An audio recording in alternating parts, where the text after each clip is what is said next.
Okay, is it running now? I think we might have progress. All right. Uh, Bear with me a moment here while I get this all sorted out. Hopefully, this is all working handily. Big ol' hope. It's the dream. Sorry that today's stream is showing up so late today, folks. A combination of technical issues and just general busyness served to delay me more than I would have liked, and as a result, I am sort of winging this without a plan. I know I've said I do that often, but usually I have at least some idea of what I'm going to do. Whereas today, we are winging it in the purest possible sense. So I am, as we speak, opening up my ebook reading program. Let's see, what did I have? Okay, Time Traders, I'm pretty sure, is too long. Space Viking. What's Space Viking? That's 400 pages. I'm not going to get that done in a day. Why are you doing this? There we go. Did I do make mine homogenized? I think I may have done that.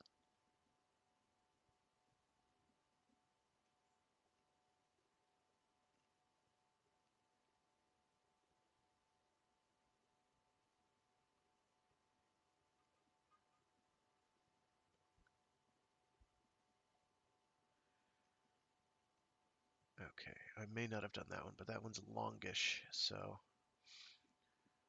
I'm going to reserve that one for another stream because I thought I had two stories that I could have fit in handily last time. They were my alternatives, and somehow... Okay, Death of a Spaceman, I know I've read. Giants on the Earth, I know I've read. Mind Digger?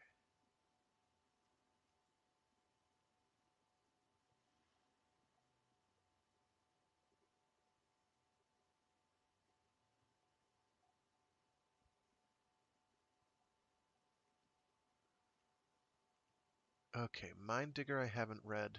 That does not look familiar, so I'll put that one to the side.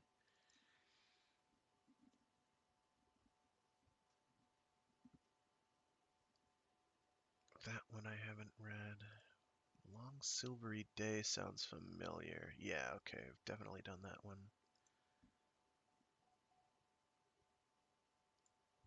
Okay, that one I do want to do. Wanted, Seven Fearless Engineers is one I want to do. Pirates of Airsats I think I actually have a physical copy of. It's longish. Creatures of the Abyss is another 300 pager, which I can't feasibly do in the time I have allotted. I could split it into two, I suppose. Um, Brain Twister? Yeesh, a bunch of these long ones here, which isn't doing me much good here. What was the other one that I had done? Oh, here it is. Okay. Progress. Progress. Um, I might actually be able to do all three of those. Let's see. Last time I think I did what? The one about the automated script or fiction writing robots. And what was the other one?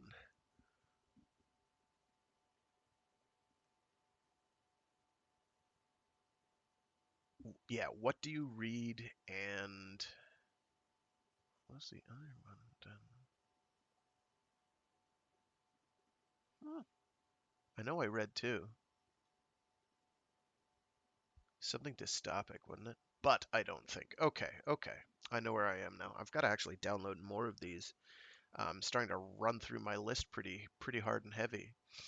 Um, so what I'm gonna do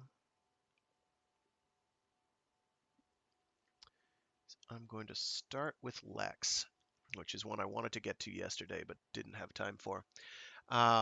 Continuing the robot theme.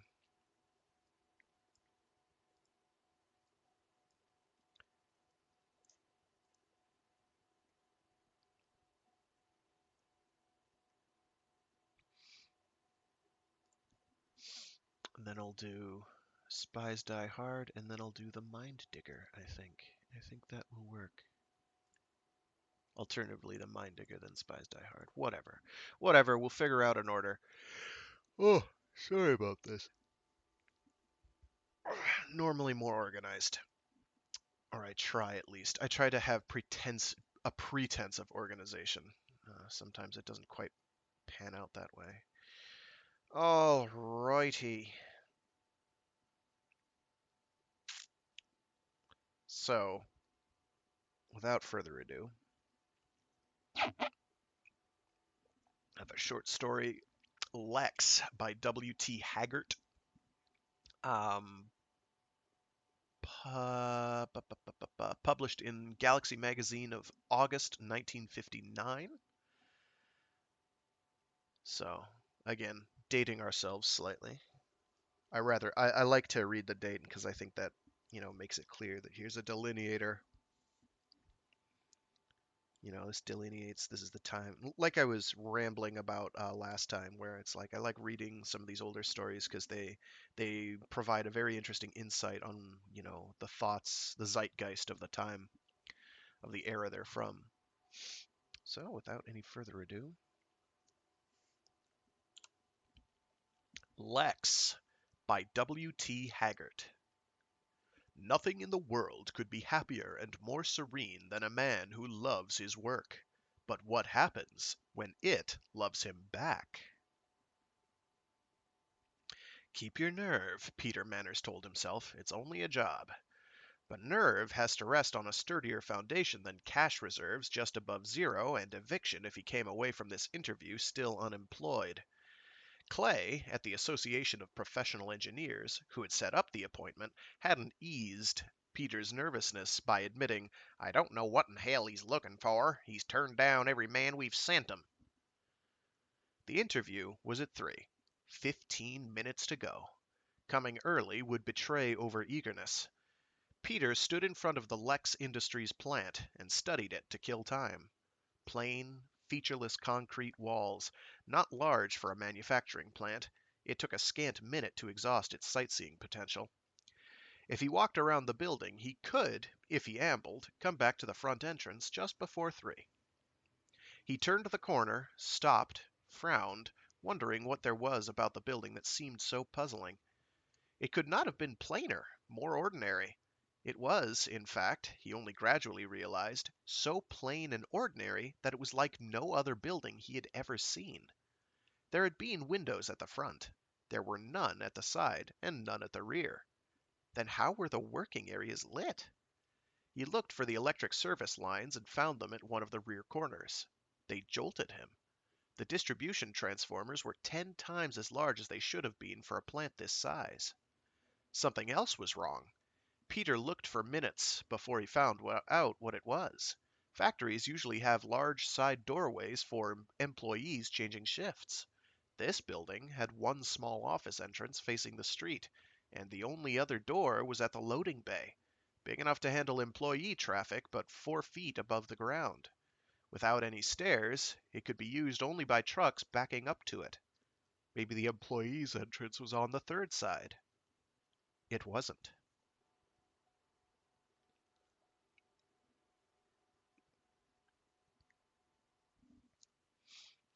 Staring back at the last blank wall, Peter suddenly remembered the time he had set out to kill. He looked at his watch and gasped. At a run, set to straight-arm the door, he almost fell on his face. The door had opened by itself. He stopped and looked for a photoelectric eye, but a soft voice said through a loudspeaker in the anteroom wall, "Mr. Manners?" "What?" he panted. "Who—" "You are Mr. Manners?" the voice asked. He nodded, then realized he had to answer aloud if there was a microphone around. But the soft voice said, "Follow the open doors down the hall. Mr. Lexington is expecting you." "Thanks," Peter said, and a door at one side of the anteroom swung open for him. He went through it with his composure slipping still further from his grip. This was no way to go to an interview, but doors kept opening before and shutting after him, until only one was left, and the last of his calm was blasted away by a bellow from within.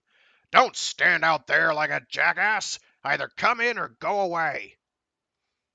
Peter found himself leaping obediently toward the doorway. He stopped just short of it, took a deep breath, and huffed it out, took another, all the while thinking, hold on now, you're in no shape for an interview, and it's not your fault. This whole setup is geared to unnerve you. The kindergarten kid called in to see the principal. He let another bellow bounce off him as he blew out the second breath, straightened his jacket and tie, and walked in as an engineer applying for a position should. Mr. Lexington, he said, I'm Peter Manners. The association. Sit down, said the man at the desk. Let's look you over. He was a huge man behind an even huger desk.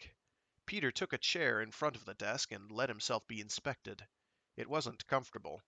He did some looking over of his own to ease the tension. The room was more than merely large, carpeted throughout with a high pile, rich, sound-deadening rug. The oversized desk and massive leather chairs, heavy patterned drapes, ornately framed paintings. By God, even a glass brick mantled fireplace and bowls with flowers made him feel as if he had walked down a hospital corridor into Hollywood's idea of an office. His eyes eventually had to move to Lexington, and they were daunted for another instant. This was a citadel of a man, great girders of frame supporting buttresses of muscle, with a vaulting head and drawbridge chin and a steel gaze that defied any attempt to storm it. But then Peter came out of his momentary flinch, and there was an age to the man, about 65, and he saw the muscles had turned to fat, the complexion ashen, the eyes set deep as though retreating from pain, and this was a citadel of a man, yes, but beginning to crumble. "What can you do?" asked Lexington abruptly.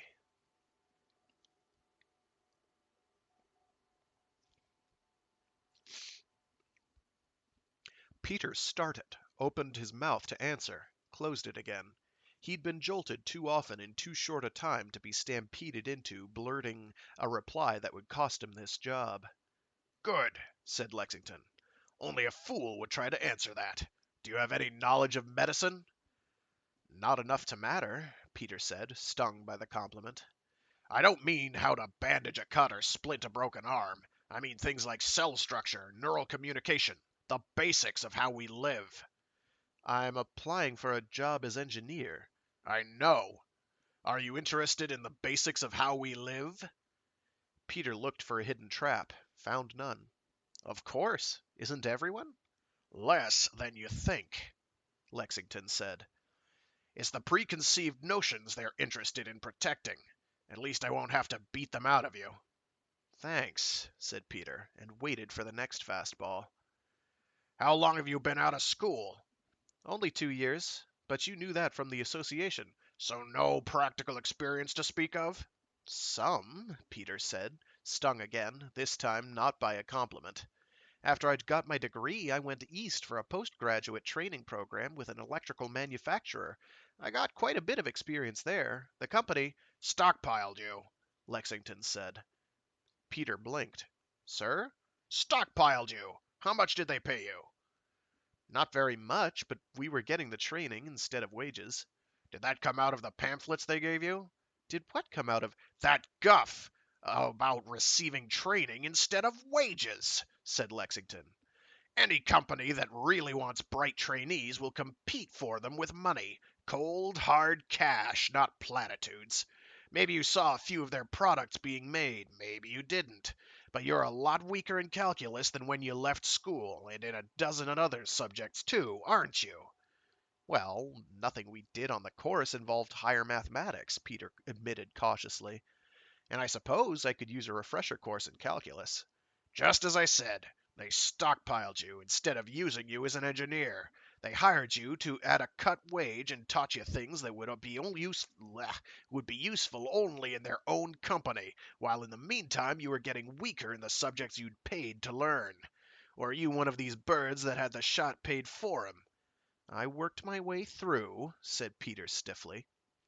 "If you'd stayed with them 5 years, do you think you'd be able to get a job with someone else?" Peter considered his answer carefully. Every man the association had sent had been turned away. That meant bluffs didn't work. Neither, he'd seen for himself, did allowing himself to be intimidated. "I hadn't thought about it," he said. "I suppose it wouldn't have been easy." "Impossible, you mean. You wouldn't know a single thing except their procedures, their catalog numbers, their way of doing things. And you'd have forgotten so much of your engineering training you'd be scared to take on an engineer's job, for fear you'd be asked to do something you'd forgotten how to do. At that point, they could take you out of the stockpile, put you in just about any job they wanted, at any wage you'd stand for, and they'd have an indentured worker with a degree, but not the price tag. You see that now?"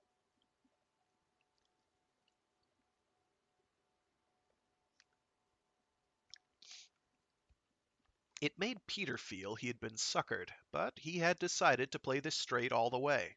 He nodded. "Why'd you leave?" Lexington pursued, unrelenting. "I finished the course, and the increase they offered on a permanent basis wasn't enough, so I went elsewhere." "With your head full of this nonsense about a shortage of engineers." Peter swallowed. "I thought it would be easier to get a job than it has been, yes." "They start to talk about a shortage, and then they keep it going. Why? So youngsters will take up engineering thinking they'll wind up among a highly paid minority. You did, didn't you?" Yes, sir. "And so did all the others out there with you, at school and in this stockpiling outfit?" That's right. "Well," said Lexington unexpectedly, "there is a shortage, and the stockpiles are the ones who made it and who keep it going. And the hell of it is that they can't stop. When one does it, they all have to, or their costs get out of line and they can't compete. What's the solution?" I don't know, Peter said. Lexington leaned back. "That's quite a lot of admissions you've made. What makes you think you're qualified for the job I'm offering?" You said you wanted an engineer. "And I've just proved you're less of an engineer than when you left school. I have, haven't I?" All right, you have, Peter said angrily. "And now you're wondering why I don't get somebody fresh out of school, right?" Peter straightened up and met the old man's challenging gaze. That, and whether you're giving me a hard time just for the hell of it. "Well, am I?" Lexington demanded. Looking at him squarely, seeing the intensity of the pain-drawn eyes, Peter had the startling feeling that Lexington was rooting for him. No, you're not. "Then what am I after?" Suppose you tell me. So suddenly that it was almost like a collapse, the tension went out of the old man's face and shoulders. He nodded with inexpressible tiredness. "Good again. The man I want doesn't exist. He has to be made, the same as I was. You qualify, so far. You've lost your illusions, but haven't had time yet to replace them with dogma or cynicism or bitterness. You saw immediately that fake humility or cockiness wouldn't get you anywhere here, and you were right. Those were the important things. The background data I got from the association on you counted, of course, but only if you were teachable. I think you are. Am I right?" At least I can face knowing how much I don't know, said Peter, if that answers the question. "It does. Partly. What did you notice about this plant?" In precious form, Peter listed his observations. The absence of windows at sides and rear, the unusual amount of power, the automatic doors, the lack of employees' entrances. "Very good," said Lexington. "Most people only notice the automatic doors. Anything else?" Yes, Peter said. You're the only person I've seen in the building. "I'm the only one there is."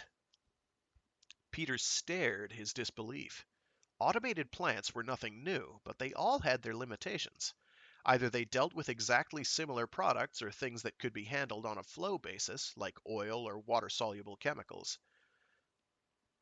Even these had no more to do than process the goods.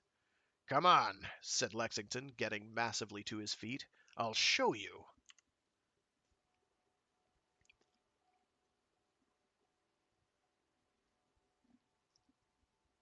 The office door opened, and Peter found himself being led down the antiseptic corridor to another door, which had opened, giving access to the manufacturing area. As they moved along, between rows of seemingly disorganized machinery, Peter noticed that the factory lights high overhead followed their progress, turning themselves on in advance of their coming, and going out after they had passed, keeping a pool of illumination only in the immediate area they occupied. Soon they reached a large door which Peter recognized as the inside of the truck loading door he had seen from outside. Lexington paused here. "This is the bay used by the trucks arriving with raw materials," he said. "They back up to this door, and a set of automatic jacks outside lines up the trailer body with the door exactly. Then the door opens and the truck is unloaded by these materials handling machines."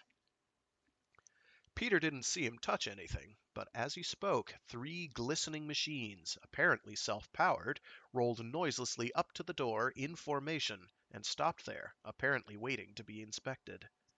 They gave Peter the creeps. Simple, square boxes set on casters, with two arms each mounted on the sides, might have looked similar. The arms, fashioned much like human arms, hung at the sides, not limply, but in a relaxed position that somehow indicated readiness. Lexington went over to one of them and patted it lovingly. "Really, these machines are only an extension of one large machine. The whole plant, as a matter of fact, is controlled from one point and is really a single unit.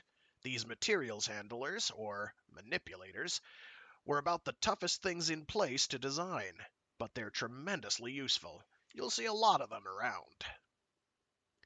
Lexington was about to leave the side of the machine when abruptly one of the arms rose to the handkerchief in his breast pocket and daintily tugged it to a more attractive position. It took only a split second, and before Lexington could react, all three machines were moving away to attend to mysterious duties of their own.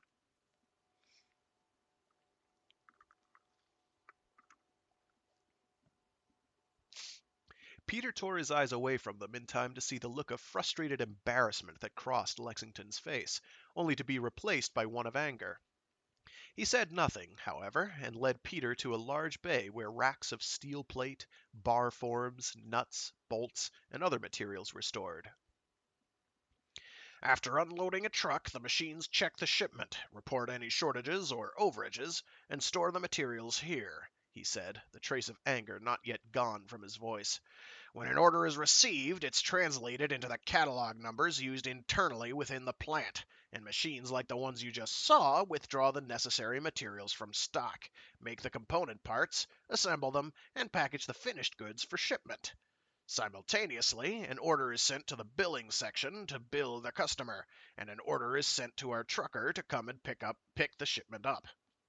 Meanwhile, if the withdrawal of the materials required has depleted our stock, the purchasing section is instructed to order more raw materials. I'll take you through the manufacturing and assembly sections right now, but they're too noisy for me to explain what's going on while we're there."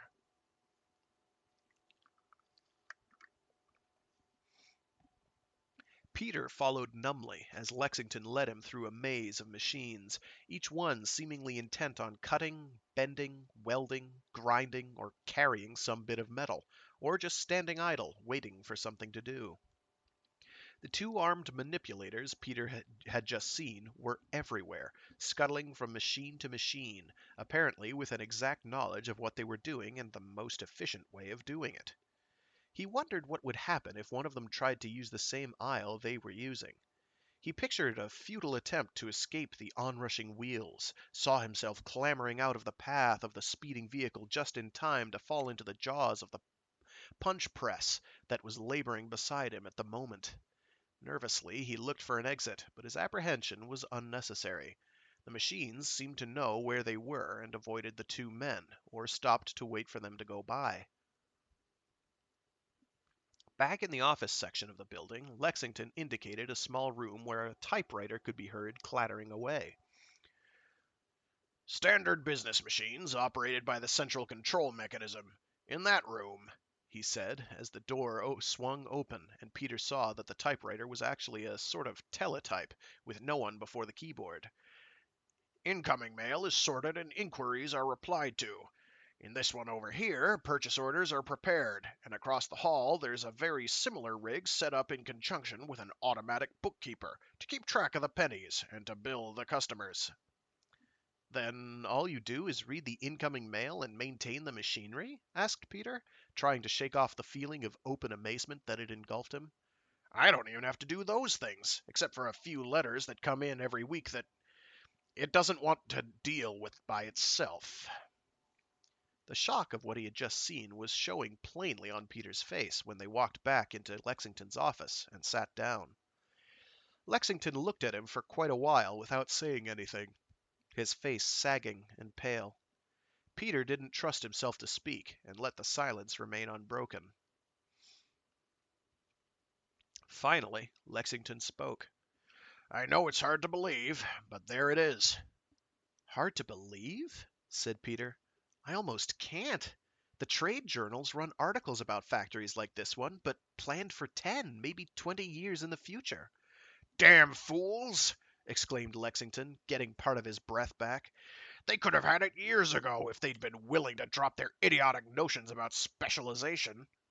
Lexington mopped his forehead with a large white handkerchief. Apparently, the walk through the factory had tired him considerably, although it hadn't been strenuous.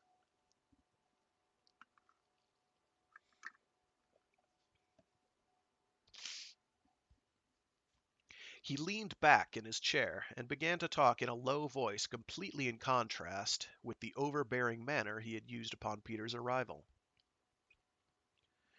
"You know what we make, of course." "Yes, sir. Conduit fittings."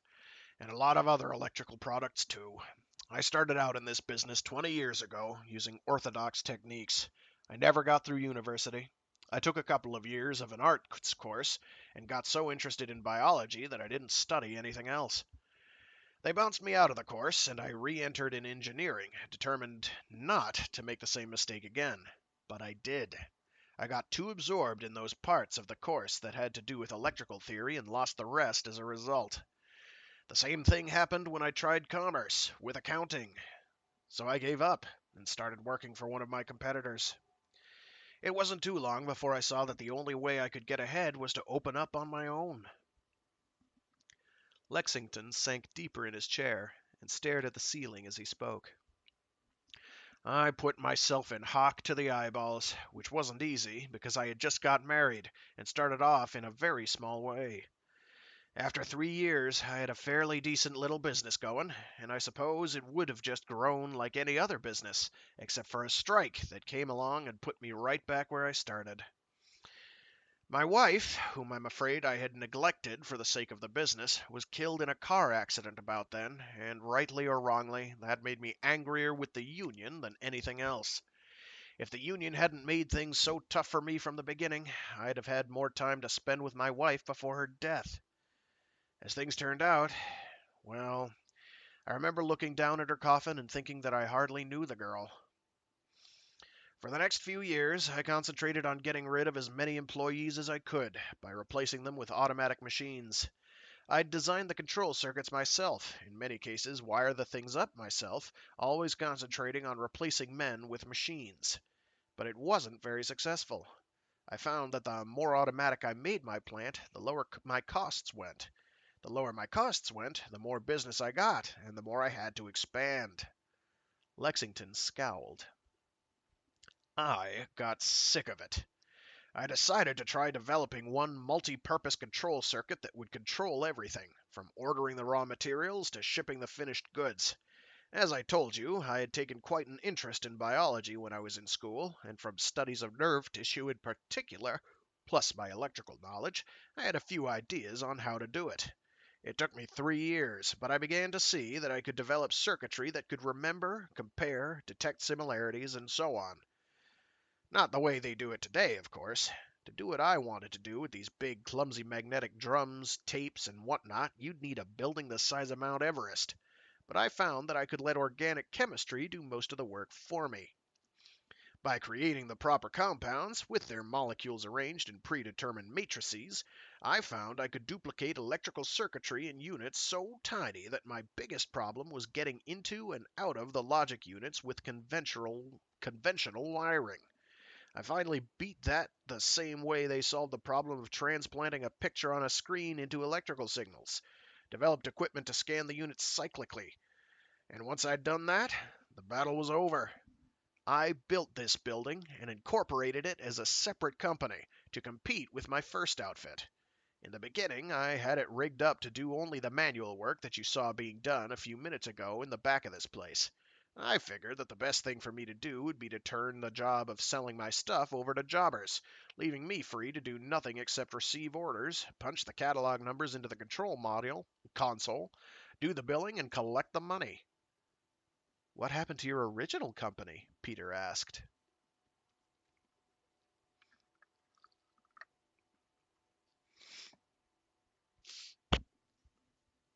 Lexington smiled. Well, automated as it was, it couldn't compete with this plant. It gave me great pleasure, 3 years after this one started working, to see my old company go belly up. This company bought the old firm's equipment for next to nothing, and I wound up with all my assets, but only one employee. Me. I thought everything would be rosy from that point on, but it wasn't. I found that I couldn't keep up with the mail unless I worked impossible hours. I added a couple of new pieces of equipment to the control section. One was simply a huge memory bank.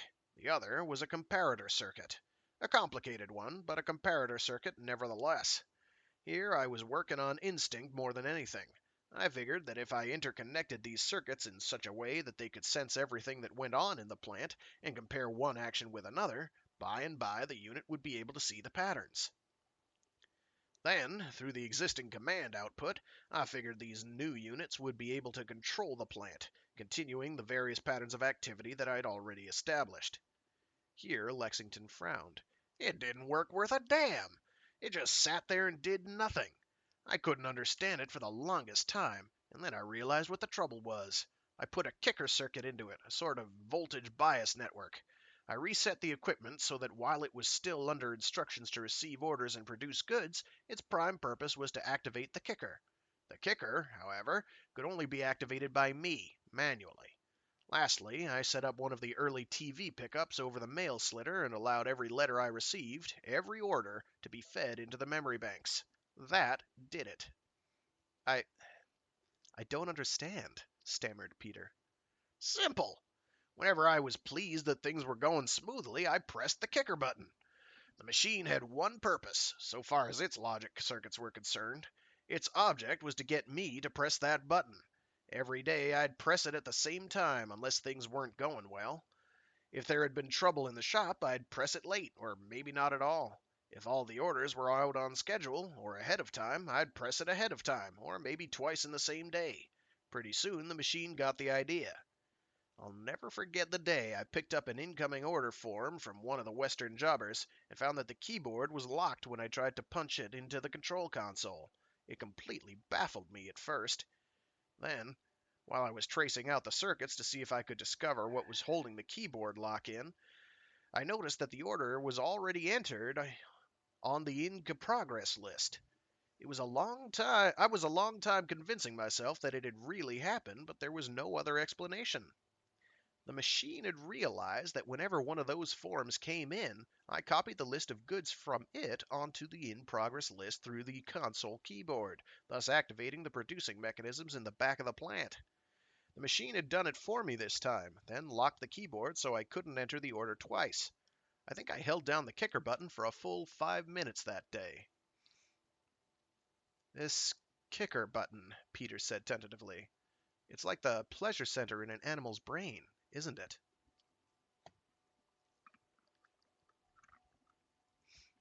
When Lexington beamed, Peter felt a surge of relief. Talking with this man was like walking a tightrope. A word too much or a word too little might mean the difference between getting the job or losing it. Exactly, whispered Lexington, in an almost conspiratorial tone. I had altered the circuitry of the machine so that it tried to give me pleasure, because by doing so, its own pleasure circuit would be activated. Things went fast from then on. Once I realized that the machine was learning, I put TV monitors all over the place so the machine could watch everything that was going on. After a short while, I had to increase the memory bank, and later I increased it again, but the rewards were worth it. Soon, by watching what I did, and then by doing it for me the next time it had to be done, the machine had learned to do almost everything, and I had time to sit back and count my winnings. At this point, the door opened, and a small self-propelled cart wheeled silently into the room. Stopping in front of Peter, it waited until he had taken a small plate laden with 2 or 3 cakes off its surface. Then the soft, evenly modulated voice he had heard before asked, "How do you like your coffee? Cream, sugar, both, or black?" Peter looked for the speaker in the side of the cart, saw nothing, and replied, feeling slightly silly as he did so, "Black, please." A square hole appeared in the top of the cart, like the elevator hole in an aircraft carrier's deck. When the section of the cart's surface rose again, a fine china cup containing steaming black coffee rested on it. Peter took it and sipped it, as he supposed he was expected to do, while the cart proceeded over to Lexington's desk. Once there, it stopped again, and another cup of coffee rose to its surface.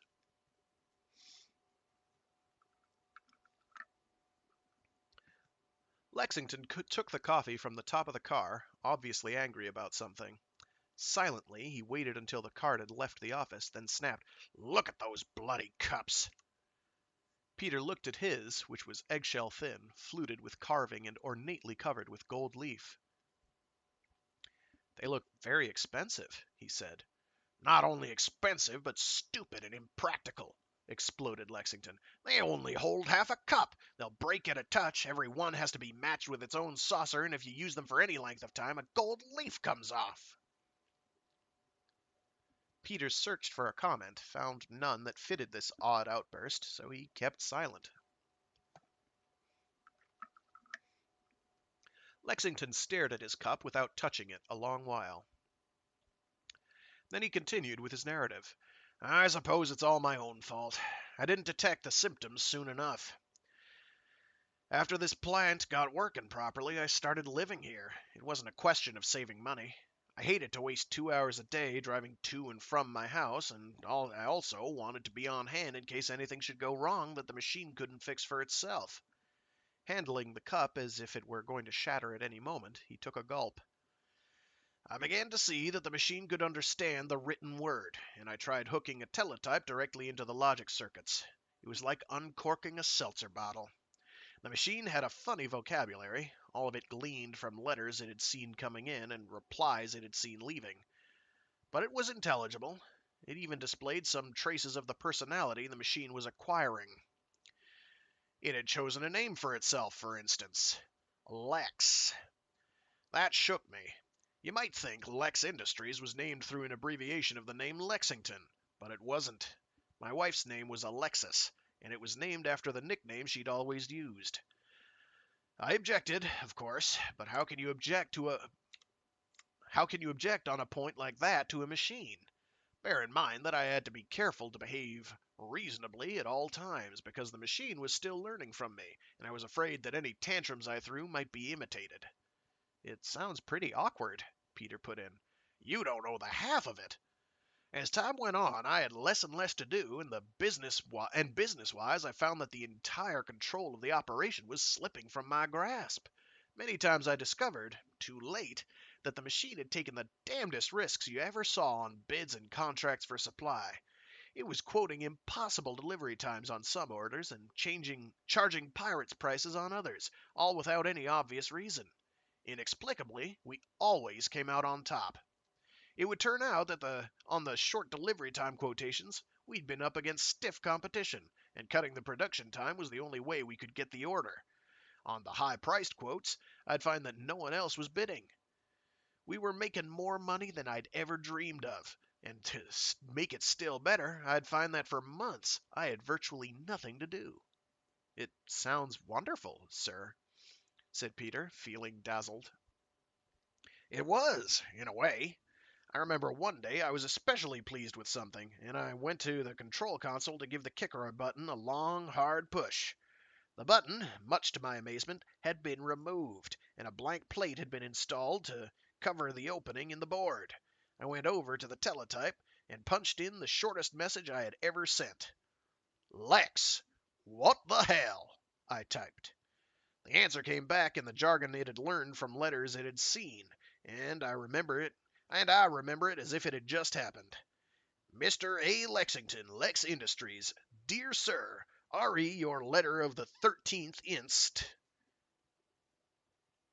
I am pleased to advise you that I am able to discern whether or not you are pleased with my service without the use of the equipment previously used for this purpose. Respectfully, I might suggest that if the push button arrangement were necessary, I could push the button myself. I do not believe this would meet with your approval and have taken steps to relieve you of the burden involved in remembering to push the button each time you are especially pleased. I should like to take this opportunity to thank you for your inquiry and look forward to serving you in the future, as I have in the past. Yours faithfully, Lex.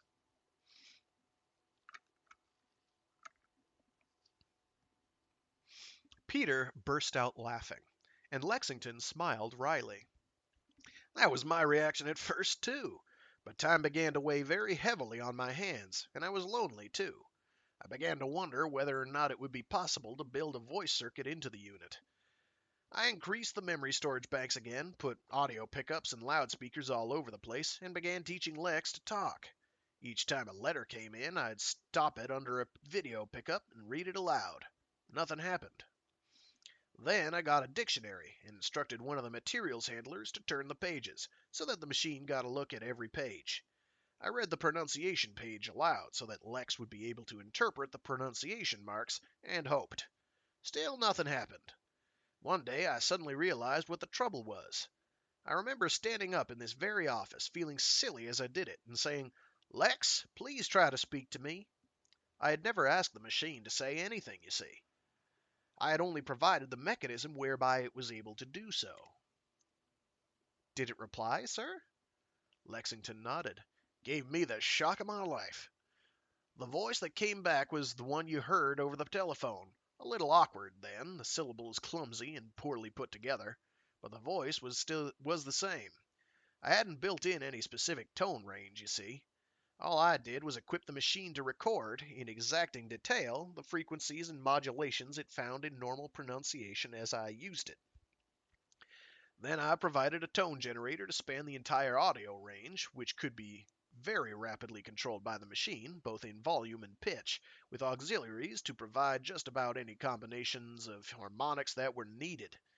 I later found that Lex had added to this without my knowing about it, but that doesn't change things. I thought the only thing it had heard was my voice, and I expected to hear my own noises imitated. Where did the machine get the voice? Asked Peter, still amazed that the voice he had heard on the telephone in the reception hall and from the coffee cart had actually been the voice of the computer. Damned foolishness, snorted Lexington. The machine saw what I was trying to do the moment I sketched it out and ordered the parts. Within a week, I found out later, it had pulled some odds and ends together and built itself a standard radio receiver. Then it listened in on every radio program that was going, and had most of the vocabulary tied in with the written word by the time I was ready to start. Out of all the voices it could have chosen, it picked the one you've already heard as the one likely to please me most. It's a very pleasant voice, sir. Sure, but do you know where it came from? Soap opera. It's Lucy's voice from The Life and Loves of Mary Butterworth.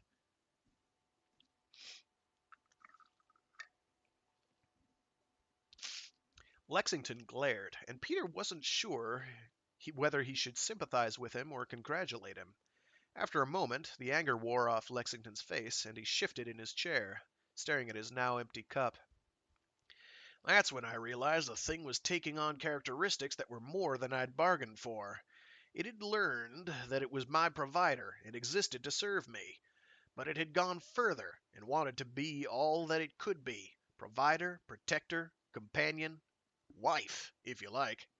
Hence the gradual trend toward characteristics that were as distinctly female as a silk negligee. Worse still, it had learned that when I was pleased, I didn't always admit it, and simply refused to believe that I would have it any other way. Couldn't you have done something to the circuitry? Asked Peter. I suppose I could, said Lexington, but in asking that, you don't realize how far the thing had gone. I had long since passed the point when I could look upon her as a machine. Business was tremendous. I had no complaints on that score. And tinkering with her personality, well, it was like committing some kind of homicide. I might as well face it, I suppose. She acts like a woman, and I think of her as one. At first, when I recognized this trend for what it was, I tried to stop it. She'd ordered a subscription to Vogue magazine, of all things, in order to find out the latest in silverware, china, and so on. I called up the local distributor and canceled the subscription. I had no sooner hung up the telephone than her voice came over the speaker.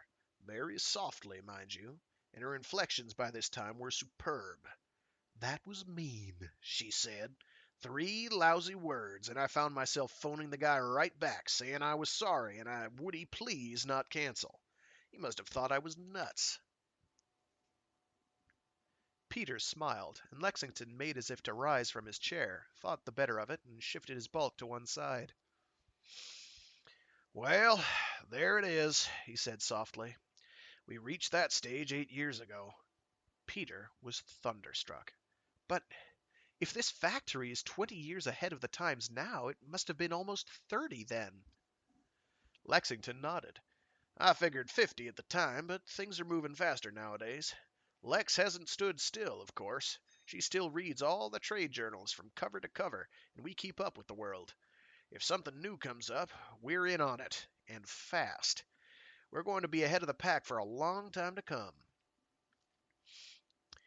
"If you'll excuse me, sir," said Peter, "I don't see where I fit in." Peter didn't realize Lexington was answering his question at first. "A few weeks ago," the old man murmured, "I decided to see a doctor. I'd been feeling low for quite a while, and I thought it was about time I attended to a little personal maintenance." Lexington looked Peter squarely in the face and said, "The report was that I have a heart ailment that's apt to knock me off my The report was that I have a heart ailment that's apt to knock me off any second." "Can't anything be done about it?" asked Peter. "Rest is the only prescription he could give me, and he said that would only spin out my life a little. Aside from that, no hope." "I see," said Peter. "Then you're looking for someone to learn the business and let you retire." "It's not retirement that's the problem," said Lexington. "I wouldn't be able to go away on trips. I've tried that, and I always have to hurry back because something's gone wrong she can't fix for herself. I know the reason, and there's nothing I can do about it. It's the way she's built. Nobody's here. She gets lonely." Lexington studied the desktop silently for a moment, before finishing quietly. "Somebody's got to stay here to look after Lex."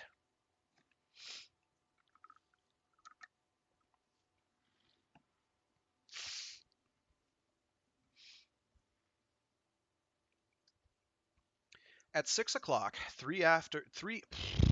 Okay, let's try that again. At 6 o'clock, 3 hours after he had entered Lexington's plant, Peter left. Lexington did not follow him down the corridor. He seemed exhausted after the afternoon's discussion, and indicated that Peter should find his own way out.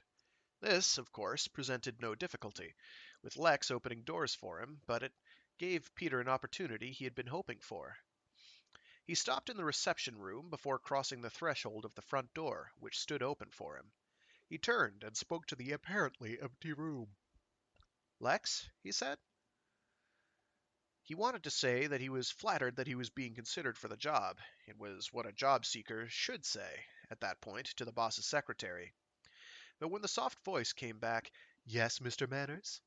saying anything like that to a machine felt suddenly silly.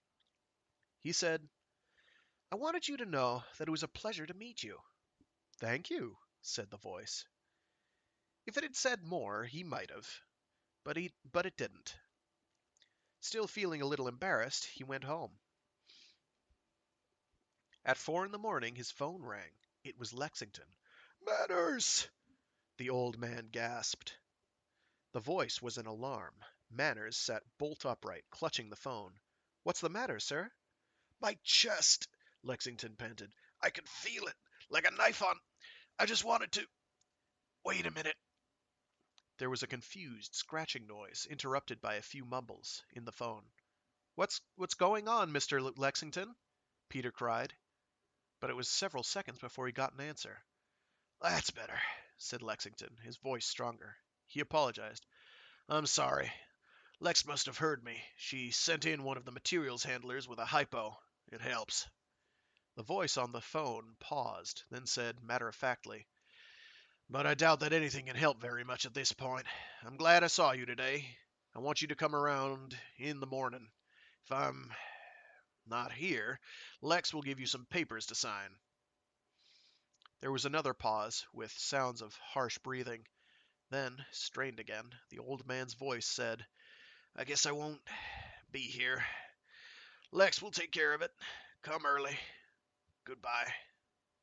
The distant receiver clicked. Peter Manners sat on the edge of his bed in momentary confusion, then made up his mind. In the short hours he had known him, he had come to have a definite fondness for the old man, and there were times when machines weren't enough, when Lexington should have another human being by his side. Clearly, this was one such time. Peter dressed in a hurry, miraculously found a cruising cab, sped through empty streets, leaped out in front of Lex Industries' plain concrete walls, ran to the door. In the waiting room, the soft, distant voice of Lex said, He wanted you to be here, Mr. Manners. Come. A door opened, and wordlessly he walked through it, to the main room of the factory. He stopped, staring. 4 squat materials handlers were quietly, slowly carrying old Lexington. No, not the man. The lifeless body that had been Lexington, carrying the body of the old man down the center aisle between the automatic lathes. Peter protested. Wait, I'll get a doctor. But the massive handling machines didn't respond, and the gentle voice of Lex said, It's too late for that, Mr. Manners. Slowly and reverently, they placed the body on the work table of a huge milling machine that stood in the exact center of the factory main floor. Elsewhere in the plant, a safety valve in the lubricating oil system was being bolted down. When that was done, the pressure in the system began to rise. Near the loading door, a lubricating oil pipe burst. Another, on the other side of the building, split lengthwise a few seconds later, sending a shower of oil over everything in the vicinity. Near the front office, a stream of it was running across the floor, and at the rear of the building, in the storage area, one of the materials handlers had just finished cutting a pipe that led to the main oil tank. In 15 minutes, there was free oil in every corner of the shop. All the materials handlers were now assembled around the milling machine, like mourners at a funeral. In a sense, they were. In another sense, they were taking part in something different, a ceremony that originated and is said to have died in a land far distant from the Lex Industries plant. One of the machines approached Lexington's body and placed his hands on his chest. Abruptly, Lex said, You'd better go now. Peter jumped. He'd been standing, paralyzed, for what seemed a long time. There was a movement beside him, the materials handler holding out a sheaf of papers. Lex said, These have to go to Mr. Lexington's lawyer. The name is on them. Clutching the papers for a hold on sanity, Peter cried, You can't do this! He didn't build you just so you could. 2 materials handlers picked him up with steely gentleness and carried him out. Goodbye, Mr. Manners, said the sweet, soft voice, and was silent.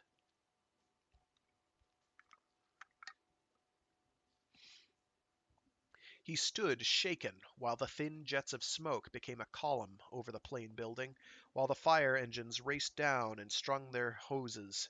Too late. It was an act of suttee, the widow joining her husband in his pyre, being his pyre. Only when, with a great crash, the roof fell in did Peter remember the papers in his hand. Last will and testament, said one, and the name of the beneficiary was Peter's own. Certificate of adoption, said another, and it was a legal document making Peter Old Man Lexington's adopted son. Peter Manners stood watching the hoses of the firemen hiss against what was left of Lex and her husband. He had got the job. And that was Lex by W.T. Haggart. Very melancholy, uh, but but quite good actually. Also exploring the idea of, okay, so you want to make an AI. How do you make an AI? You make it so that it has drives and wants similar to our own, i.e., something setting off its pleasure center, so to speak. So you have to have something that simulates that, and that was the way with that kicker button. I thought that was a nice touch, very reasonable, rational, a good thought, as opposed to an AI just coming out of the ether. It's like, oh, okay, here's a reason it would have motivations. Still doesn't change the fact that it's a mechanical slave, but you know, progress, right? Right? Right. Okay. Let me change the background image here real quick. There we go.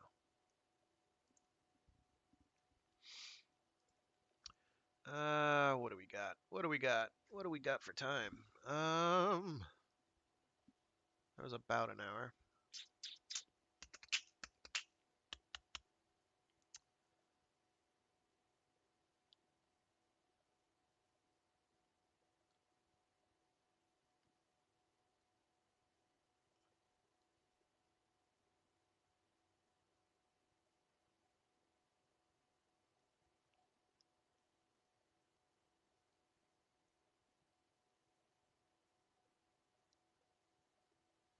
Oh no. Oh no.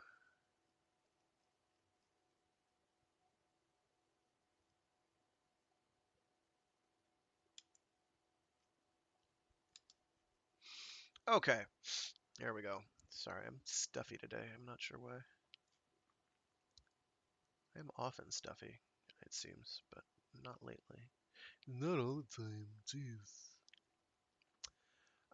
Okay, so next up is The Mind Digger by Winston Marks, which comes from Imagination Stories of Science and Fantasy, April of 1958. So similar time frame. Uh, Actually, kind of similar to that. Superficially similar to that one I had read last week about the script writing machines. Very, very superficially similar, dealing with a similar theme in the sense that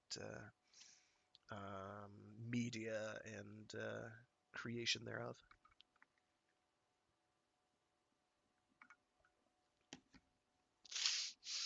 Ah,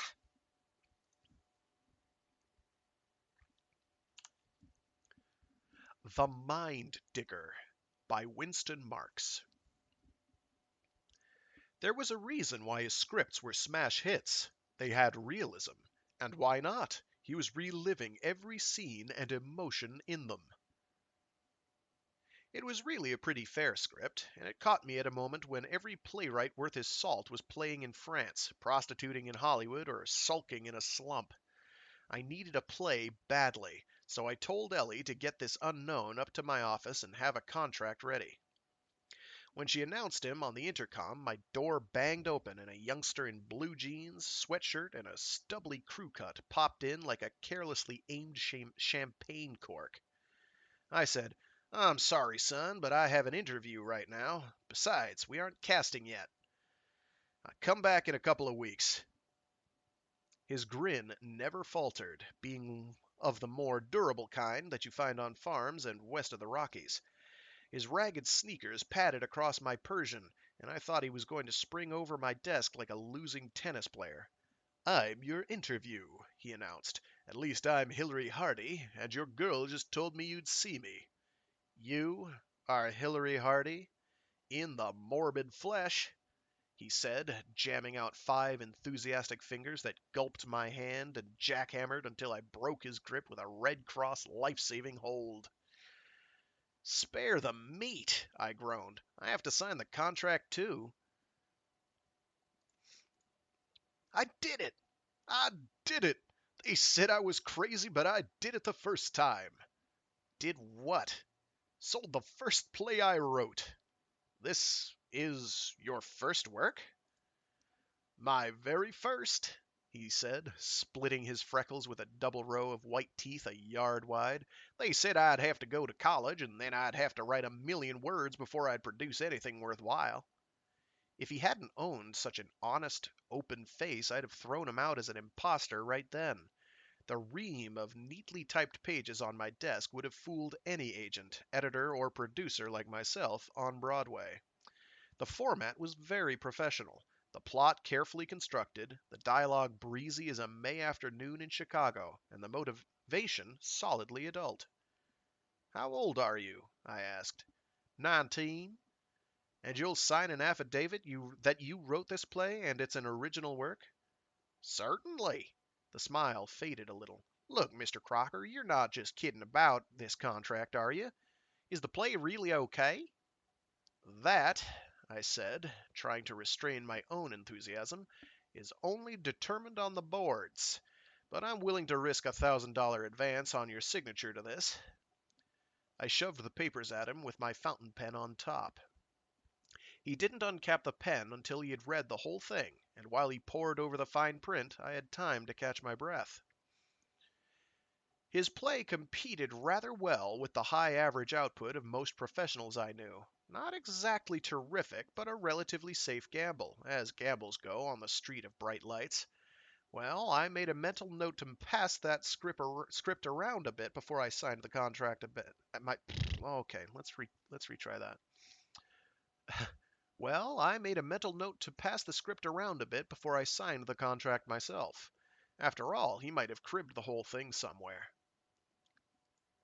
He finished reading, signed the contract, and handed it back to me with an air of expectancy. I stalled. Will have the check for you in a few days. Meanwhile, you'd better get yourself an agent and an attorney and fix up that affidavit of authorship. Normally, I don't deal with freelance playwrights, you see. But I don't need any agent, he protested. You be my agent, Mr. Crocker.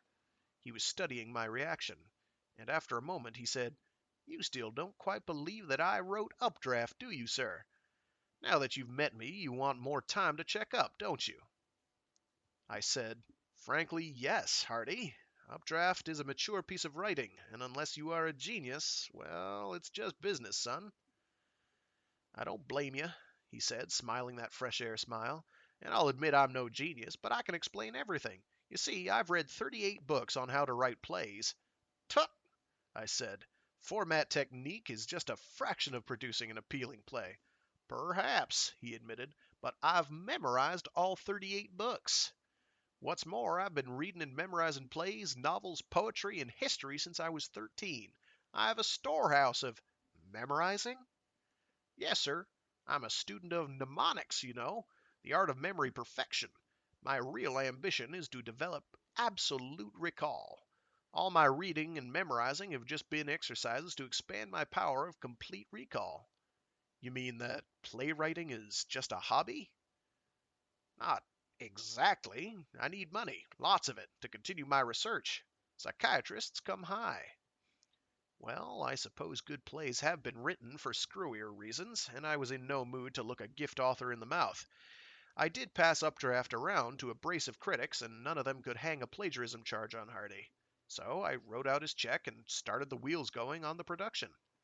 The boy prodigy dropped out of sight for the time being, taking no further interest in his brainchild. Updraft did all right in the sticks, but it was when we opened on Broadway that it began to coin money.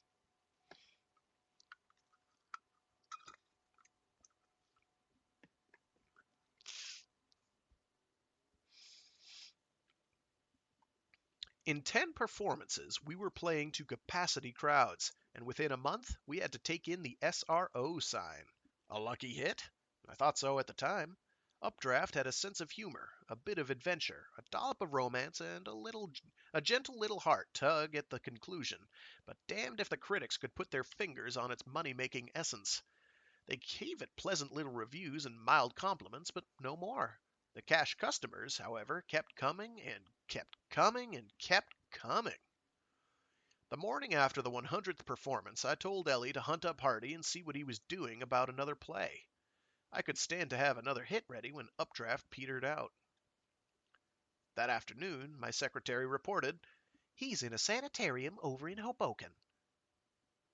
Nuts! I knew we should have held back on his royalties, I exclaimed. I suppose he's drunk himself into a... "It's a mental hospital," Ellie said, "but Mr. Hardy told me he is just there for some experimental psychotherapy. He sounded quite normal and cheerful." Hilary Hardy showed up next morning at my request, and he did, indeed, appear in good spirits. I demanded, "What's this business of locking yourself up in a loony bin? Don't you realize that's bad public relations?" He chuckled. "I thought of that. So I'm going under an assumed name. Your girl said you had something very important to tell me." "Sure. I want another play," I told him. "Updraft won't run forever, you know." "Oh, I have plenty of money now, so I won't have to bother. The people at the sanitarium have become interested in my project, and all I'm spending is board and room there. Thanks to your royalty checks, I've got quite a pile in the bank." "Won't have to bother!" I yelled. "Here I launch you on Broadway, and that's all the gratitude I get. Now's the time to cash in on the reputation of your first play. It's setting attendance records." "Sorry, Mr. Crocker," he said. "I'm in a critical stage of my experiments. I just can't afford the time to I just can't afford the time at the moment." "Experiments! Experiments! What is this business?" He brightened. "Would you believe it? I've contacted memories back to 3 months after my birth, and at this rate I'll reach birth itself within a few weeks." I shuddered. What a nasty ambition. "What's the percentage?" "You don't understand," he said, warming to his subject. The further back I go, the more nearly I approach total recall. At present, I can contact any memory in my experience back to 6 months, day by day, minute by minute. I can run off these memories like colored movies, recalling every sight, sound, smell, feel, and taste." "So what happened earlier than 6 months that's so important?" "Probably nothing of great interest," Hardy granted. "But the further back I go, the more intense is the reality of all my memories. For instance, right now I can return to the day, hour, minute, and second I went to school for the first time. I can remember the look on the teacher's face and hear the screams of 26 kindergarten kids. I can smell the freshly oiled floors and the newly painted walls. I can feel the wart on my mother's finger, the one I was holding onto for dear life." The almost fanatic glow in his eager young face impressed me. Realism of memory. Could that be the essence of his successful first play? Did his down-to-earth touch account for Updraft's surprising audience appeal? I pleaded. "Don't let me down now, Hilary. I gambled thousands of dollars on your first play. If you can repeat, we'll both enjoy an even better payoff. Besides, have you looked into what your taxes will be?" "Taxes? No, I really haven't, but I'm sure I have at least enough to last another year." "Sorry, Mr. Crocker. Maybe later, but right at the moment." His broad-shouldered, lean, athletic form drifted through my door and was gone. 2 weeks later, Paradisiac arrived. Typed on foolscap, uncorrected, with pencil notations and coffee spots on it, but it was bylined Hilary Hardy, and after a single quick scanning, I was overjoyed to pay the expense of transcribing it to more durable paper. The play was powerful, witty, and emotion-stirring. It was a work of art. And on the last page was scribbled in the border, "I looked into my tax bill and found you were right. I'm almost broke after Uncle Sam takes his cut, so here is the play you asked for. Hope you like it. Signed, H. H." There was a P.S. "Expect to hit birth this week." When I phoned him at the sanitarium, asking for Sam Buckle, the name he had left originally with Ellie, he refused to come to the phone. So I wired him. Quit worrying about the taxes. I accept your earlier offer to be your agent as well as producer. Good luck on your experiments. Parodisiac was much too good to hold for the closing of Updraft. Indeed, the first play was showing no signs of weakening, so I began rounding up talent outside the original cast. This was a cinch. Meredith Crawley finished Act 1, Scene 1, and accepted the male lead without turning another page. So did Alicia Pennington, even though it meant giving up a personal appearance tour to publicize her latest Hollywood release that was supposed to win her an Oscar. Not that I had to go after talent like this to put Parodisiac across. It was so potent I believe I could have made it a hit with a cast of a Burlicue Review. The season was getting late, so I did the unthinkable. I cut normal rehearsal time in half and slammed it at the big town without even a trial run in the back country. Nobody connected with the show objected. Not even Heck Blankenship, my publicity manager. In fact, it was he who suggested the sleeper treatment. With nothing more than last-minute newspaper notices, we opened the box office to a completely uninformed public, and did it knock the critics for a loop? Only a couple showed up for the first performance, along with less than a third full house of casual first-nighters. People wandered out stunned.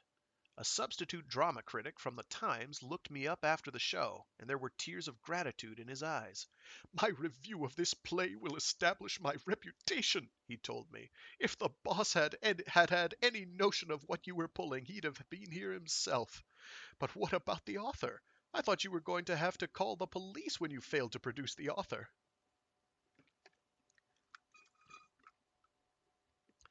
It had been rough. The skimpy crowd had milled about for a half hour screaming, "Author! Author!" Meanwhile, I was too choked up after the last heart-wrenching scene to get up and make a speech. Everything had gone perfectly. Even the brief rehearsal time failed to leave any rough edges. Crawley and Pennington were so carried away with their parts that they easily doubled their considerable dramatic stature that first performance.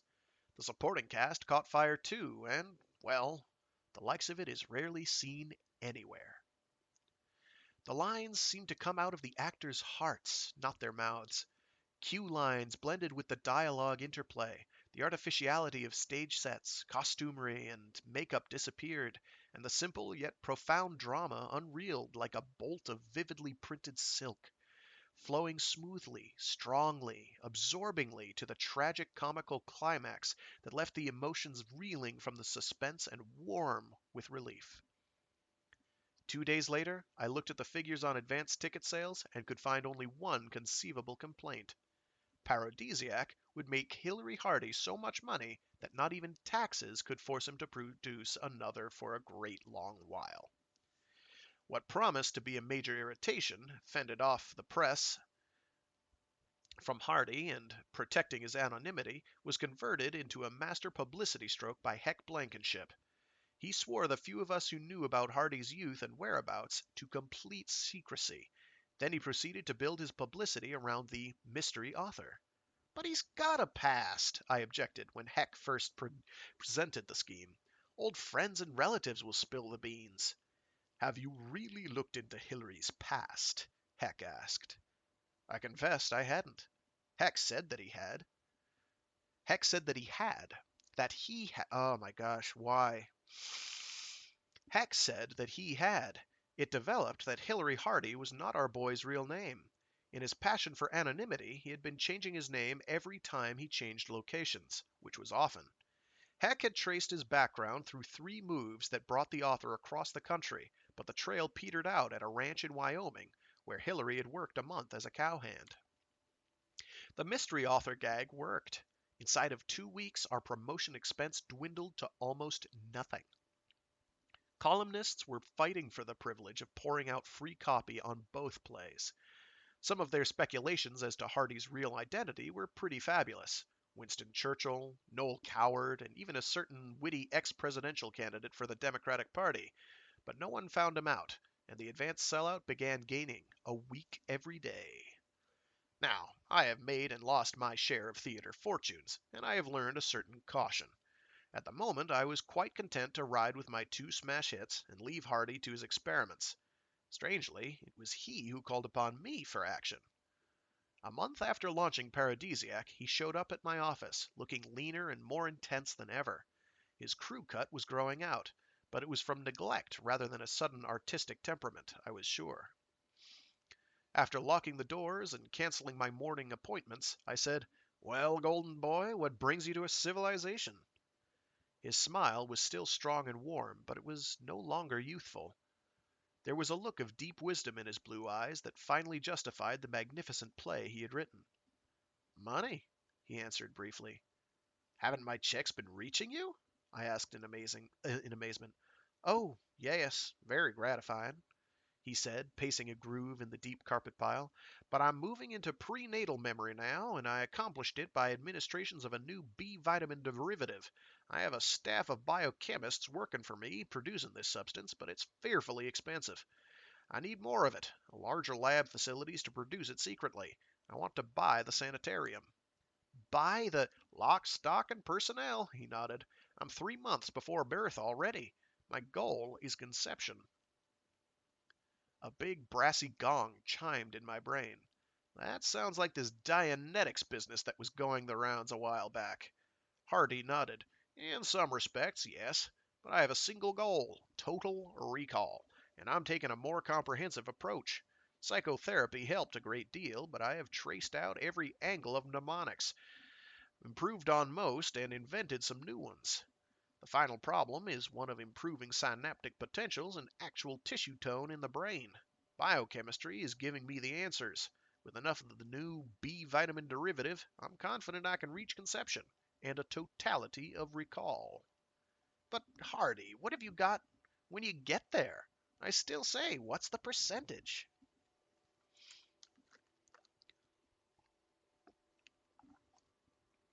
The look he gave me was puzzled, but completely tolerant. "You raved to me about my last play, yet you don't see what I'm getting at?" He stopped pacing and sat opposite me with his muscular hands knotted into fists on my desk. "George," he said, with quiet intentness, "I will be the first man since creation to have the full potential of his brain at his creative disposal." "How do you figure that?" "The brain has three principal functions. It can store information for recall, it can analyze and correlate this information, and finally, it can synthesize creatively. Now, the latter two functions are inherently dependent upon the quality of the first, or memory recall. As a truly thinking animal, man considers he has reached some acme of perfection because his brain is so superior to the lower animals. Actually, the real gulf is what man has achieved and what he can achieve with his brain. The key lies in perfecting his recall. What good does it do to keep pouring in information when most of us are forgetting old things almost as rapidly as we are learning new ones? Of course, we don't really ever forget anything, but our power of exact recall grows fuzzy through disuse. When we need a certain name or factual bit of information, we can't quite dig it up, or it comes up in distorted approximations. The same holds for calling on experience to help us with new problems. We may grasp the general lesson of experience, but most of the specific incidents of our lives are dulled in time. The lessons we paid dearly to learn are largely useless. So we go on making the same mistakes, paying the same penalties over and over again." I shrugged. "Everybody would like a better memory, I suppose, but I've never known anyone to go off the deep end over it like you have. What more can you gain?" "Can't you visualize what it would be like to have even a short lifetime of knowledge and experience laid out in sharp detail of recall? Think of the new associations of thoughts and concepts that would be possible. Consider the potential for creating drama alone. Every word ever read or spoken, every emotion ever conveyed, every gesture of anger, love, jealousy, pain, pleasure. All this raw material glittering brightly, ready to pour out in new conflicts, dramatic situations, sharp, pungent dialogue." He made me sense his enthusiasm, but I couldn't quite feel it. Would such a tremendous ability necessarily be good? Something about its immensity frightened me, and I didn't care to consider it for my own use at all. I said, "Don't get me wrong. If this is what's going into your playwriting, I'm all for it. And what you do with your money is your own business. What do you propose?" "Can you absorb more of my work?" he asked abruptly. "I'm your agent, aren't I? I'll peddle it if I can't use it myself," I told him. Not that I was so eager for the broker's 10% so much as I wanted to have the pick of his output for my own productions. I didn't know what I was taking on. He turned out his third play in just 10 days. 10 days, I said. I read to the bottom of page 2 and decided to hell with peddling this one. I'd produce it myself. Before I got into second gear on Beach Boy, however, Hillary sends a messenger over with Madam President, a satire so sharp I knew it would make Call Me Madam look like Little Women. What do you do? There are just so many legitimate there are just so many legitimate theaters in the city. While I'm pondering this and negotiating with a Hollywood agent to maybe take Beach Boys off my hands, along comes Red Rice, an epic novel of communist China that outbucked Pearl 100 heart wrenches to one. One phone call sold that one to McMullen, and when they got a look at the manuscript, they raised the advance to $10,000. This was not bad for a first novel, and I didn't resent my $1,000 agent's fee. Before the summer was over, I was about ready to give up show business and become a one-author agent. Hillary was keeping 4 secretaries busy taking dictation and transcribing. He never researched, never revised, and never even glanced at the copy. I've known some prolific writers, but none could grind it out like Hillary Hardy. And it was good. Every piece was better than the last. His characters were strictly 3D, right on paper, and word pictures.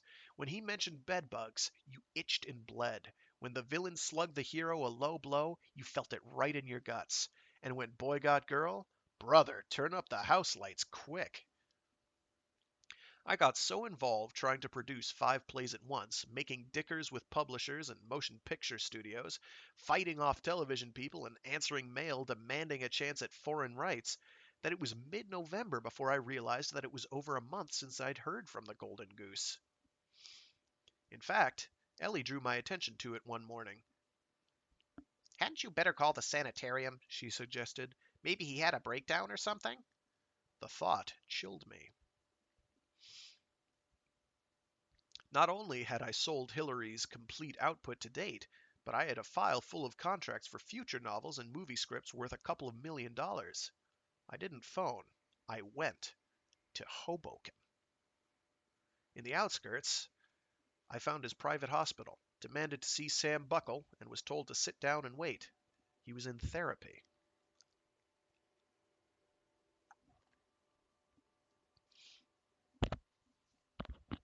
2 hours later, they took me to him. He lay on a hospital bed in his shorts, staring at the ceiling and the sweat all over him like he had just stepped out of a shower bath. "Hello, George," he said, still looking at the ceiling. "Hi, kid. You sick or something?" He smiled a little.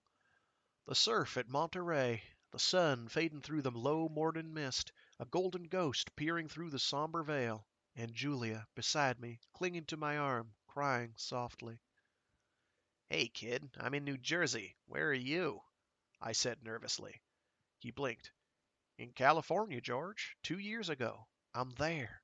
Do you understand? I'm really there." It was a little embarrassing. I felt like an intruder on a beach picnic. "Well, Hillary, that's just fine," I stammered. "I suppose that means that you've done what you set out to." "That's right." He nodded slightly. "Total recall, George. Every instant of my existence refiled under urgent. Every vision, every sound, every sensation laid clean and sharp like a sound film ready for running. I've done it, George." "How long ago did you—" "3 weeks ago. I began heavy dosing with vitamin. Today, just this last hour, I reached back into prenatal to the first instant of my cellular existence, and it was like ripping a curtain aside. I I can't exactly tell you what that's like. Something like coming out of a black cellar into the noonday sun. It's almost blinding. He closed his eyes, squinting as though to shut out a glare. His blond hair had grown long, and it lay on the pillow like a woman's. He had lost some weight, and except for the heavy chest muscles and thick forearms, he had the appearance of a poet, a delicate soul, dedicated to some ephemeral plane out of this world. I figured I'd better provide a little ballast. Well, congratulations and all that, I said. But what about your work? I'm done, he said quietly. Done? Are you forgetting that you bought a sanitarium? Some 800 grand worth? And it's only half paid for? Oh, that. The royalties'll take care of the payments. Hillary, you keep forgetting about the taxes. Then let them take it back by default. I'm through with it. Damn it, I said. I looked into this deal. People don't take back sanitariums like overripe bananas, especially when they got you on the hook for more than it's worth. They'll hold you to the contract. And you can't get your equity out if you don't protect it by keeping up your payments. You have a wonderful start, and if you just fill the contracts I have on file now, you can pay it off and have plenty left to retire on. But right now, you aren't so solvent, boy. Well, he finally came out of his trance long enough to agree to fulfill the commitments I had made for him, and I thought that once he got started there would be no holding him. Just to make sure, I did something on my own. I let his identity and whereabouts leak out. It was a sneaky thing to do to him, but I figured that once he got a real taste of the fame that was waiting for him, he would never let go of it. The papers splashed it. Mystery genius is lad of 19. They swamped him. They swarmed over him and plastered him with honorary literary degrees, domestic and foreign. They Oscared him and Nobeled him. They wined, dined, and adored him into a godhead of the arts. The acting, publishing, TV, radio, and movie greats paid homage to his genius by the most hysterical bidding for his talents their checkbooks could support. I kept waiting for the Secretary of the Treasury to present him with the key to Fort Knox.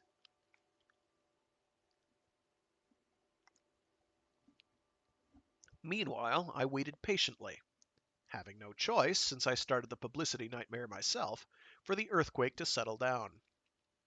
As his agent, I was holding off all new commitments until he fulfilled the ones on hand. 6 months passed, and Hillary was still wallowing in glory, too busy sopping up plaudits to bother turning a hand. Finally, I sent a goon squad after him and dragged him to my office. He arrived in a $400 suit and $50 tie. Each cuff was decorated by a diamond link and a Hollywood starlet. I shooed out the excess and came to the point. Recess is over, I said gently. Now we settle down for a few months of patty cake with your secretaries. They are here in my offices now where I can keep an eye on things. Okay?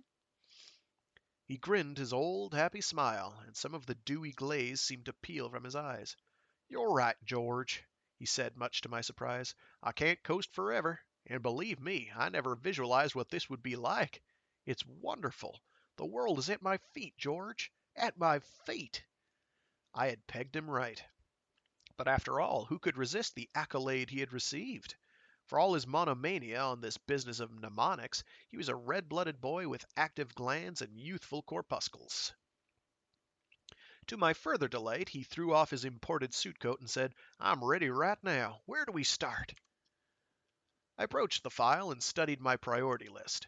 First off, Oscar wants a play. That'll take a week or two, I suppose. Then I have an assignment for a serial.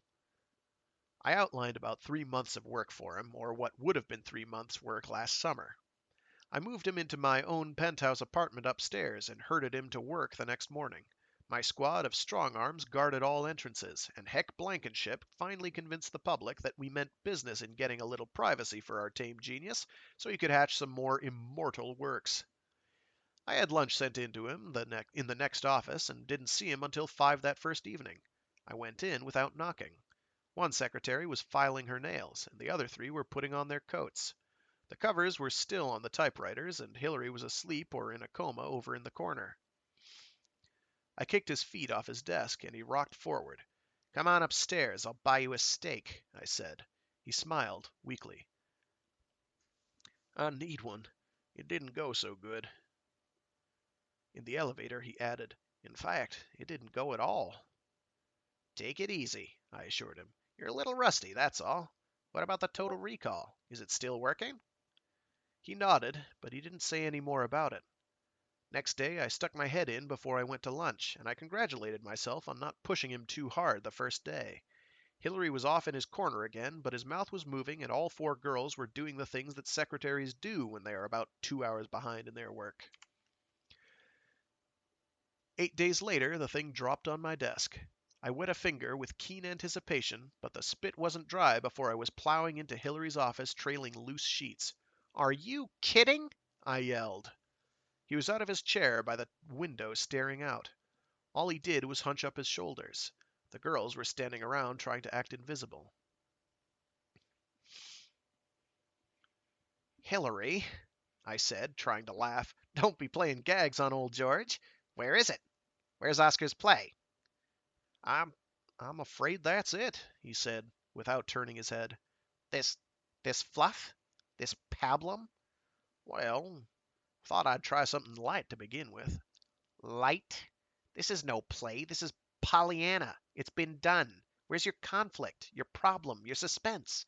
Damn it, where's your characters?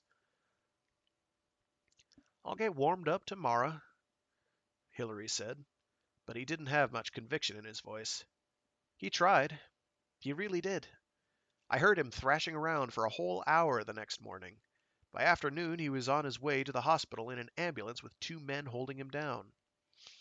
All I could get out of the doctors was complete nervous breakdown. I finally found a hard-up intern and bribed him to spy for me. He reported that Hillary had the whole staff stumped. He was acting more like a dope addict with withdrawal symptoms or a drunk with the DTs. I got in touch with Hillary's sanitarium. The head psychiatrist was in Europe, so I cabled him and flew him back.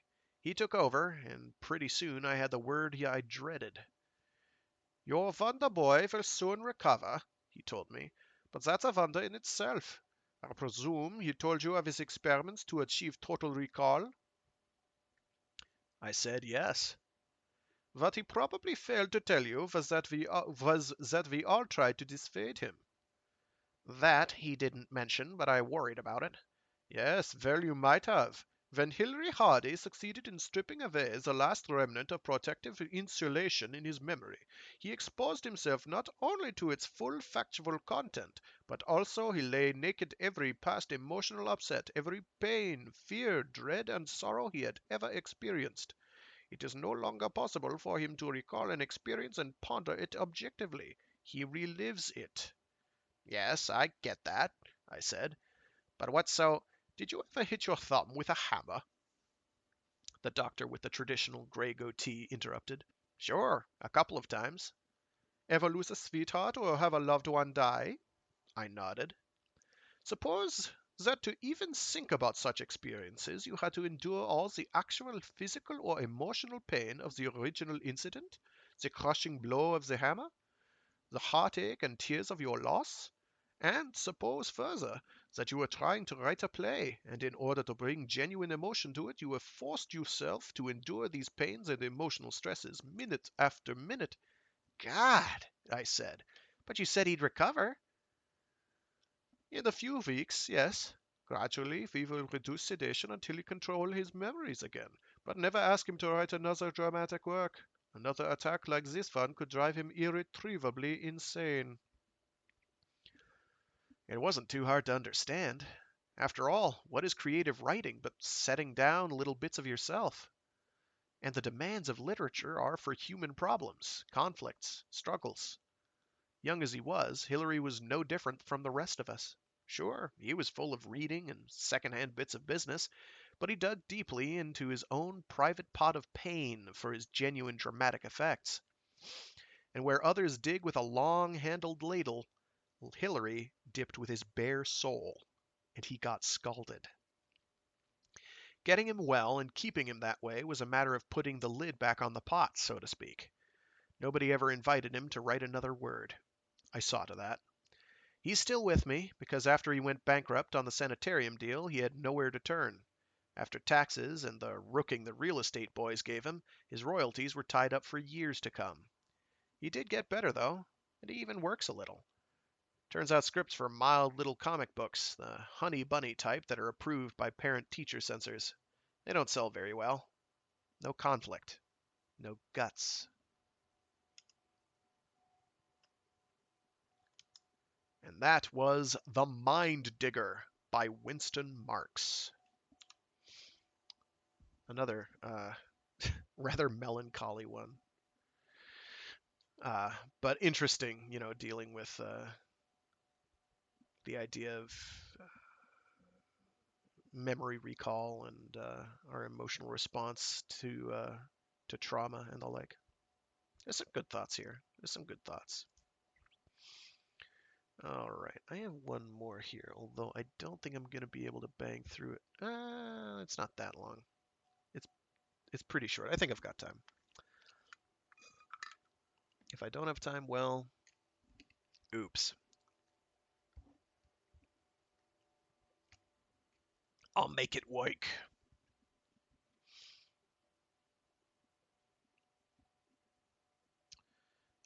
This one is called Spies Die Hard by Arnold Marmor. And it is from Imagination magazine from May of 1954, which is cool. So a bit older.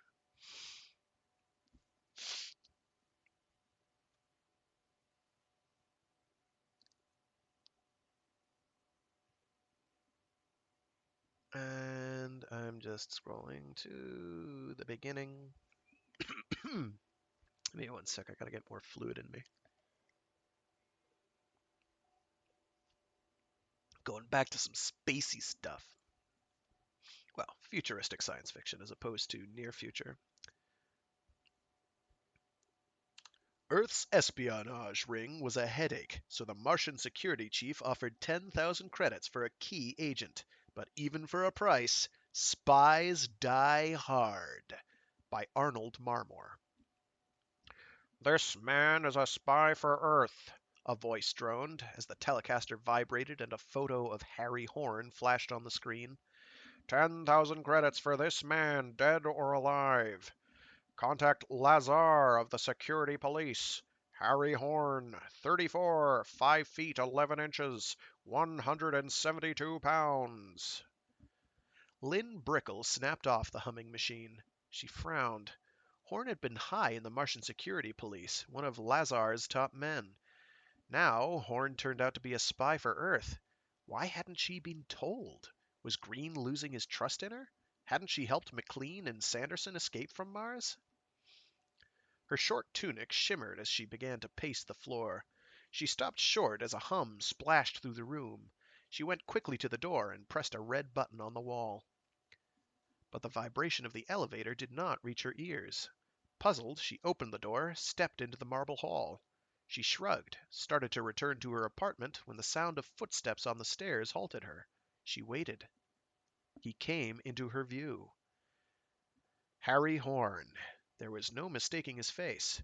It had flashed on and off the Telecaster throughout the day. "Brickle?" he said, coming up to her. His white coveralls were spotted with grime. There was a dark bruise on his right cheek. "Yes," she said. "I'm Harry Horn." "I know. You've got to help me." His voice was urgent, pleading. He brushed past her into the room. She walked in after him, shut and locked the door, leaned her back against it. "You can't stay here," she said. "Are you alone?" "Yes," she said, "I'm alone." He went through the apartment, returned to the front room. "I had to make sure." He sank into the low divan, covered his face with his hands. She walked toward him. "You can't stay here," she repeated. He looked up at her, his eyes frightened. "Do you have any idea of what Lazar will do to me once he gets his fat hands around my throat? He won't kill me right away." "Why come to me?" "You can help me." "What can I do?" "You can help me get away. A turbo-engine spaceship, that's all I need. It's small and fast." "But why come to me? You haven't explained." "You helped McLean and Sanderson." "How do you know this?" We're both in the same organization, but not in the same unit. The leader of my unit instructed me to go to you. I see. Who is your leader? I can't tell you. You know that. I wouldn't ask you your leader's name.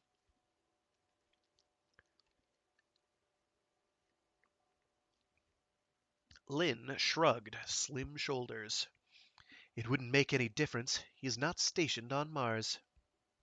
Horn jumped to his feet. You'll help me? If I can. Can you get me the ship? I suppose, but we'll have to wait for night. It is dangerous to do anything now. 10,000 credits. Lazar wants you awfully bad. He offered 5 for both McLean and Sanderson. I was very close to Lazar and the security police. I know too much. We all make mistakes. I envy your logic, but I can't see it that way. I was considered too good an agent to make a mistake. It's too late to cry over it now. When it is dark, I'll contact a friend and have the spaceship ready. Horn grinned. You're still not sure of me? It isn't that, but you don't belong to my unit. We can't name names to outsiders. You're right, of course. You've been well trained. Are you hungry? Yes. She set food in front of him and watched him eat. What is Lazar like? She asked. I have heard of him. Cruel, he said. A sadist. Death is the easy way out when you're in Lazar's hands. It will soon be dark, she said. He stood up, his hunger satisfied. Tell me, he said, was it difficult getting Sanderson and McLean out of Mars? No, she said, not difficult at all. Good. He went to the interphone. He dialed, spoke.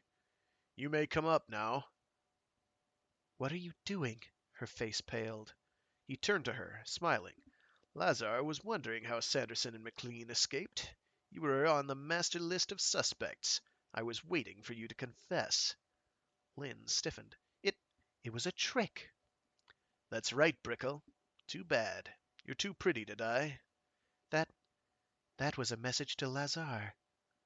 Yes, he'll be here shortly. Lynn slipped her hand in the pocket of her tunic, brought out a small blaster. Don't be a fool, Horn said. Maybe you'll be spared. Why take your life? Just tell all you know. Just tell all you know. Lynn smiled. I wasn't thinking of taking my life. But yours. Horn frowned.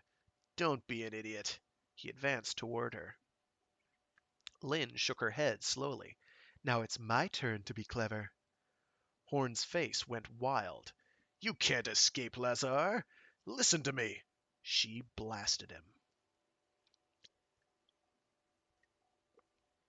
Lin opened the door. Lazar was there, fat and ugly. There were 2 men of the security police with him. Come in, she invited. They came in. She shut the door. Lazar looked down at the dead Harry Horn. You said dead or alive, Lynn reminded Lazar. You owe me 10,000 credits. What happened? Lazar snapped at her. His flesh-bedded eyes studied her. He came to me for help. I had to bide my time. I told him I'd help him. I was waiting for the chance to get to you. He was by the interphone a few minutes ago. It was the chance I needed. I pulled my blaster, covered him. He made a dash for freedom, so I had to kill him. This is crazy, one of the men said. Horn must have had her confession. But now what do we do for evidence? Shut up, Lazar snapped.